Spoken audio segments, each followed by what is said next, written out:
Vendetta, por Maxim Gorky. Se a vida tomou tal rumo que o homem já não encontra um pedaço de pão na terra fertilizada pelos ossos de seus antepassados, e que, ao não encontrá-lo, movido pela necessidade, ele parte a contragosto para o sul da América, que fica a 30 dias de viagem de sua pátria. Se a vida tomou tal rumo, o que se pode querer de uma pessoa? Não importa quem ela é, dá no mesmo. Ela é como uma criança separada do seio materno. O vinho estrangeiro lhe é amargo, não alegra seu coração, mas o envenena com a saudade. Torna-o mole como uma esponja, e assim como uma esponja na água, esse coração, arrancado do seio da pátria, suga com avidez todo o mal, gerando sentimentos obscuros.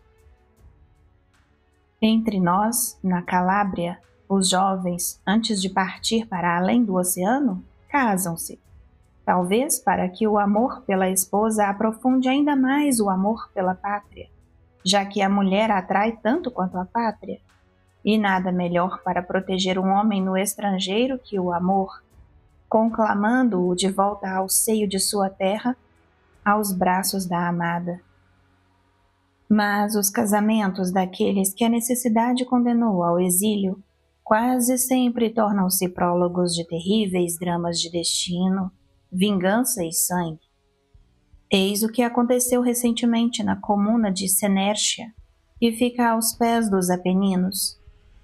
Esta história, simples e terrível, como que saída das páginas da Bíblia, deve ser contada desde seu distante início, 5 anos antes de nossos dias, antes de seu fim.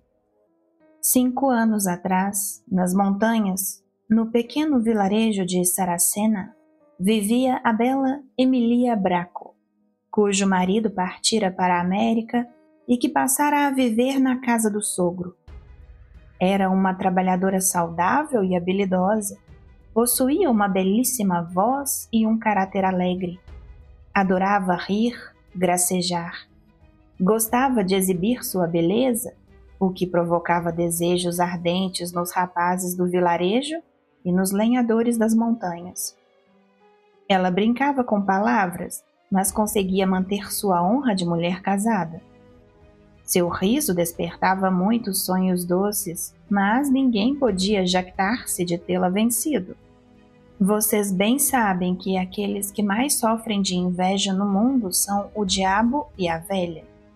Emilia tinha perto de si a sogra, e o diabo está sempre onde possa fazer o mal. Você parece muito contente sem seu marido, minha querida, dizia a velha. Talvez eu escreva para ele contando a respeito disso. Saiba que eu estou seguindo todos os seus passos. Lembre-se, a sua honra é a nossa honra. No início, Emilia, compassiva, garantia à sogra que amava seu filho e que não havia motivos para acusá-la. A outra, porém, cada vez com mais frequência e severidade, insultava-a com suas suspeitas e, incitada pelo diabo, começou a falar aos 4 ventos que a nora perdera a vergonha.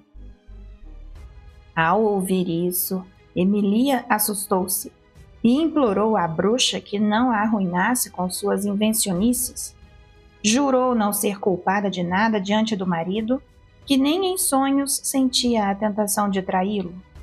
Mas a velha não acreditava nela. Eu sei, disse ela. Eu também já fui jovem. Sei bem quanto valem esses juramentos. Não, eu já escrevi para o meu filho para que ele volte depressa e limpe sua honra.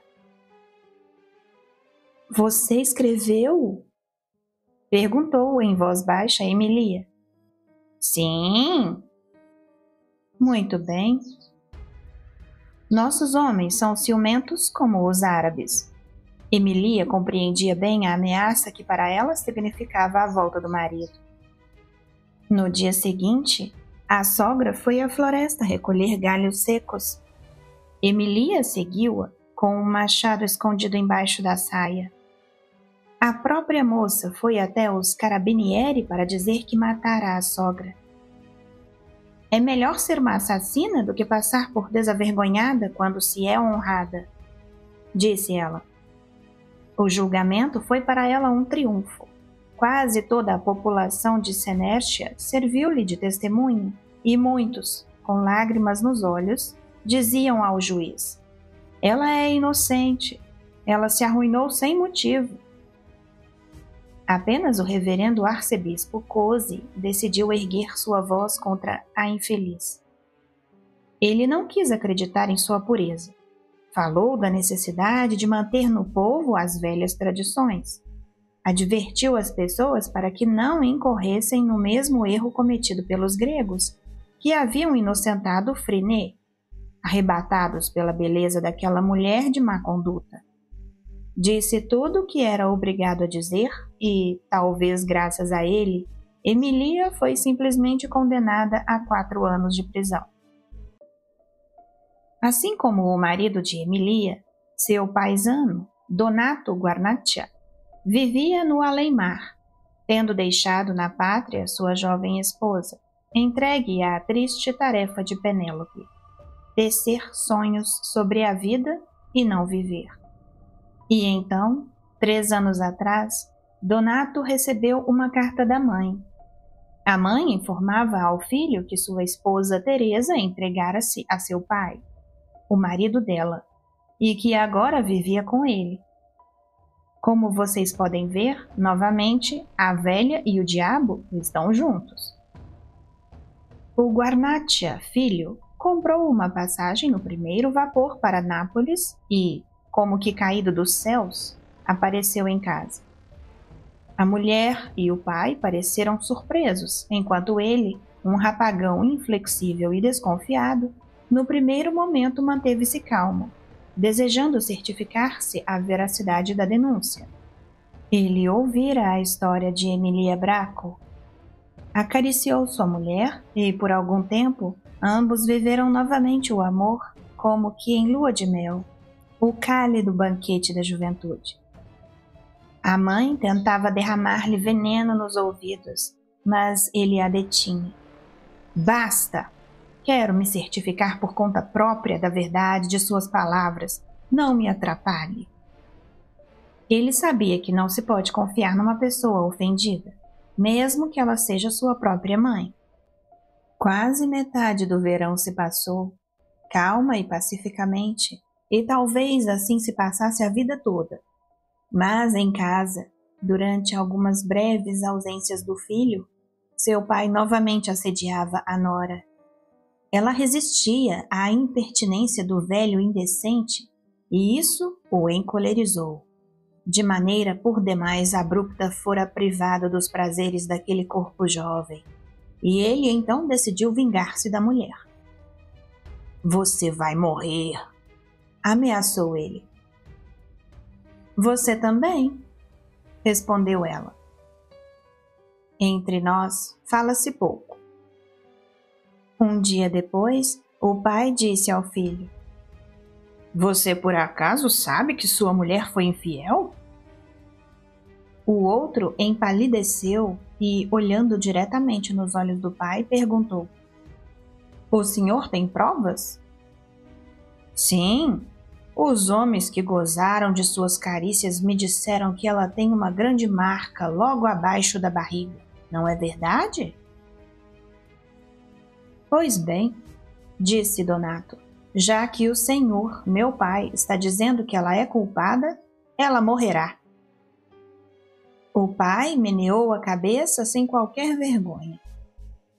Pois bem, as mulheres depravadas têm que morrer. Os homens também, disse Donato, saindo. Ele se aproximou de sua mulher, pôs suas pesadas mãos sobre os ombros dela. Escute, eu sei que você me traiu. Em nome do amor que habitava conosco e dentro de nós antes e depois da traição, diga-me, com quem? Ha! Gritou ela. Você só pode ter descoberto isso pelo seu pai. Maldito! Foi apenas ele. Ele? Perguntou o camponês, e seus olhos injetaram-se de sangue. Ele me possuiu à força, com ameaças, mas que toda a verdade seja dita até o final. Ela parecia sufocada, enquanto o marido a sacudia. Diga! Ai, sim, sim, sim! Sussurrou a mulher em desespero. Nós estivemos juntos, eu e ele, como homem e mulher, umas 30, 40 vezes. Donato irrompeu em direção à casa, pegou sua espingarda e correu em direção ao campo para onde fugira o pai. Lá, disse a ele tudo que um homem pode dizer a outro em um momento como esse, e com 2 tiros acabou com a vida do outro. Depois, cuspiu em seu corpo e quebrou seu crânio com a coronha. Dizem que ele passou um longo tempo espezinhando o morto. Pulava em suas costas e dançava sobre ele seu baile de vingança. Depois foi até sua mulher e disse a ela, carregando a espingarda: Dê 4 passos para trás e comece a rezar. Ela se pôs a chorar, pedindo a ele que lhe poupasse a vida. Não, disse ele. Estou agindo da maneira que exige a justiça e pela qual você deveria agir comigo se fosse eu o culpado. Ele atirou nela como se fosse em um pássaro e depois entregou-se às autoridades. E quando passava pelas ruas no vilarejo, o povo abria caminho diante dele e muitos diziam: Você agiu como um homem honrado, Donato. No tribunal, ele se defendeu com uma energia sombria, com a eloquência rústica de um espírito primitivo. Eu tomo uma mulher como esposa para que do amor entre nós 2 nasça uma criança.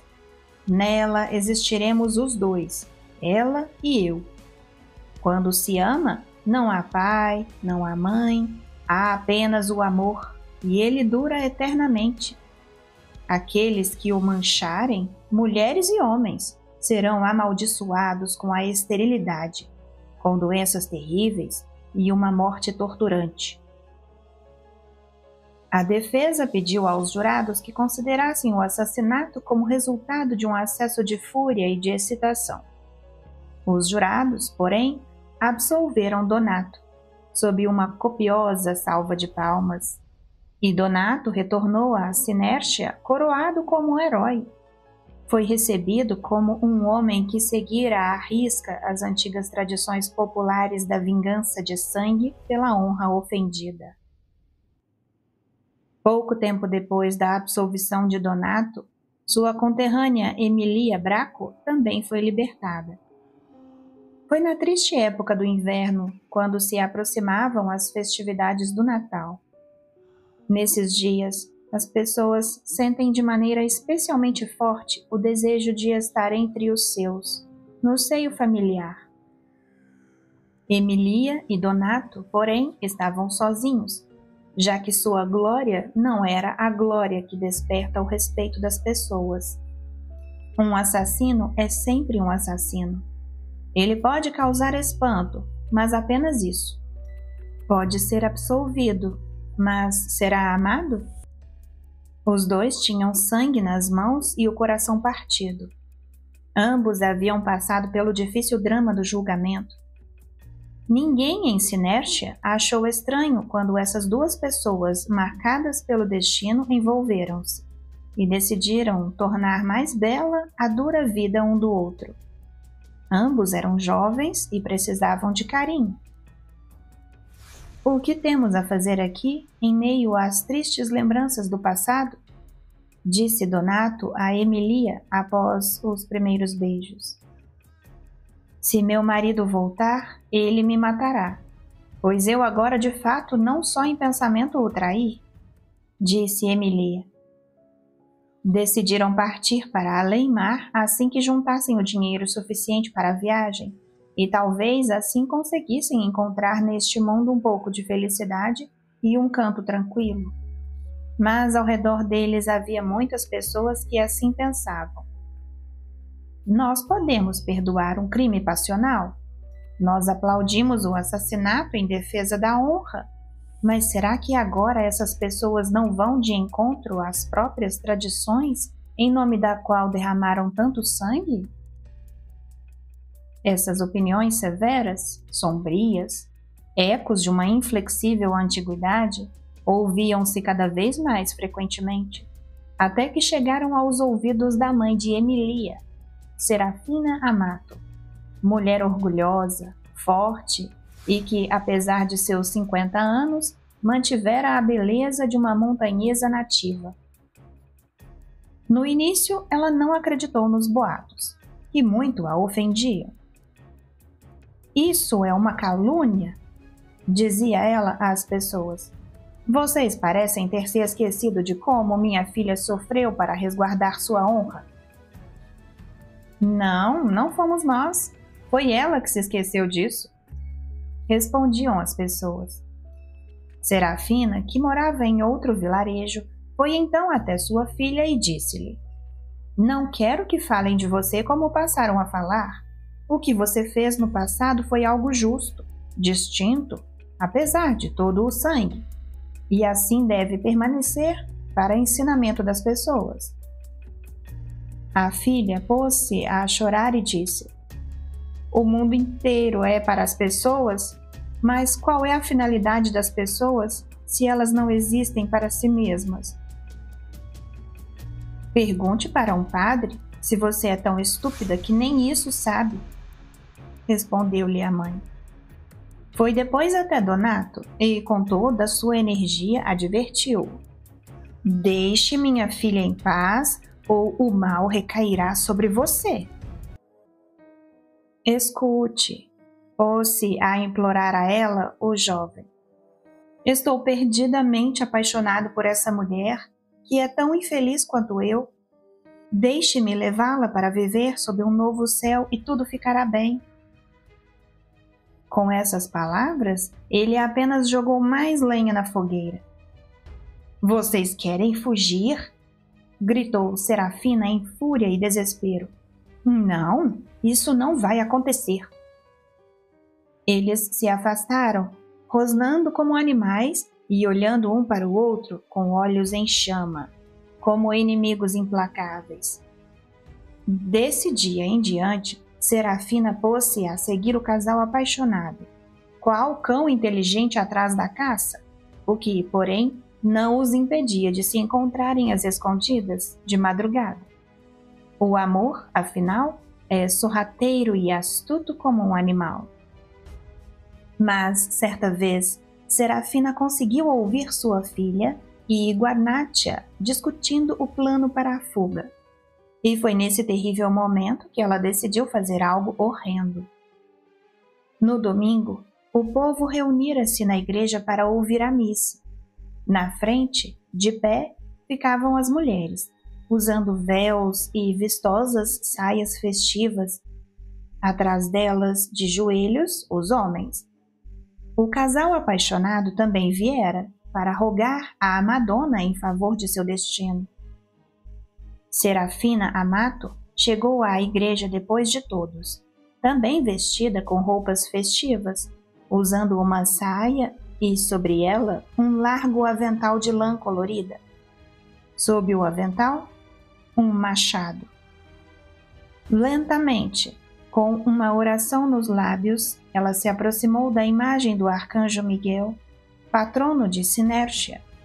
Pôs-se de joelhos diante dele, tocou com as suas mãos as mãos dele, depois seus lábios, e, aproximando-se furtivamente do homem que seduzira sua filha, que estava de joelhos, golpeou-o 2 vezes na cabeça, entalhando nela um 5 romano, a letra V, que significa vendetta, vingança. Um turbilhão de terror tomou conta das pessoas. Aos gritos e gemidos, todos lançaram-se em direção à saída, Muitos caíram sem sentidos sobre os ladrilhos do chão, outros choravam como crianças, enquanto Serafina permanecia parada com o machado nas mãos, e diante dela jaziam o pobre Donato e sua filha, que perdera os sentidos, como uma nêmesis do campo, deusa da justiça para as pessoas de caráter reto. Assim permaneceu por vários minutos, e quando as pessoas, voltando a si, agarraram-na, ela começou a rezar em voz alta, levantando os olhos em direção ao céu. Neles ardia uma alegria selvagem. São Miguel, a ti agradeço. Tu me deste a força necessária para vingar a honra manchada desta mulher, minha filha. Quando soube que Guarnatia estava vivo e que fora levado de maca para uma farmácia para atar as terríveis feridas, foi tomada por tremores e, revirando os olhos ensandecidos e cheios de pavor, ela disse: Não, não, eu acredito em Deus, esse homem morrerá. As feridas que eu provoquei foram profundas, senti isso em minhas mãos. Deus é justo, esse homem deve morrer. Em breve, essa mulher será julgada e, evidentemente, receberá uma pesada sentença. Mas o que um golpe como esse pode ensinar a alguém que se considera no direito de golpear e provocar feridas? O ferro, afinal, não se torna mais macio quando nele batem. O juízo dos homens diz a uma pessoa: você é culpado. A pessoa diz sim ou não, e tudo continua como estava antes. Mas no fim das contas, caro signore, é preciso dizer que o homem deve crescer e se multiplicar no lugar em que o Senhor o semeou, onde é amado pela terra e por sua mulher. Final da leitura do conto Vendetta, por Maskin Gorki.